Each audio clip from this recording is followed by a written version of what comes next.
May pa ang saging may puso, pero kanay mga chismosa walay puso. Charot lang. Ako di ay sa Jovert Vibes, ang bayan nga kiat pero dili igat. For today's video mga ka-vibes kay magluto ko ag puso sa saging o kaning dahon sa balinghoy. O wala pa mo katry no, lami kay ni si mga ka-vibes kay ako na siyang sagulan og bunog. O so wala diha makikilag bunog, bahala mo diyang bunog mao na siya ang isda sa sapa. Grabe itong tabang na naa sa mga sapa-sapa basta no.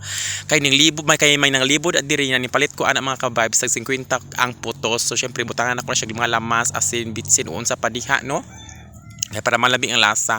So mao jud na permi na pag naami burog mga kababs. Ako jud nang butangan ng puso sa saging kung kaning dahon sa balinghoy kay lami man kana mga kababs sa butang og langgaw. Lami kay nga pagkaon makita ako nang gitakluban.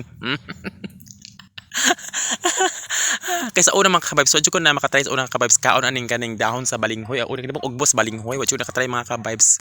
Unya karon pa jud ko na nakatry mga kababs nga mautan ending dahon sa balinghoy. So muna akong gisulayan mga kababs, akong gisampaw sa budog nga akong gikuan giluto. So karon kinahubas-hubas naman ako na pang gibutag mantikang gamay o luto na kay mga kababs. So ako nang tilawan o dahon na sa balinghoy mga kababs pa. Ito yung pakalami karon ba jud ko mga kababs nga lami bring dahon sa balinghoy mag makahinalam jud ko mga kababs lami kay kaon paghuman amo siyang bunog.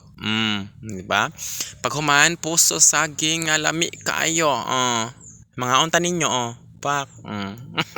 Salamat sa paglantaw. Bye-bye.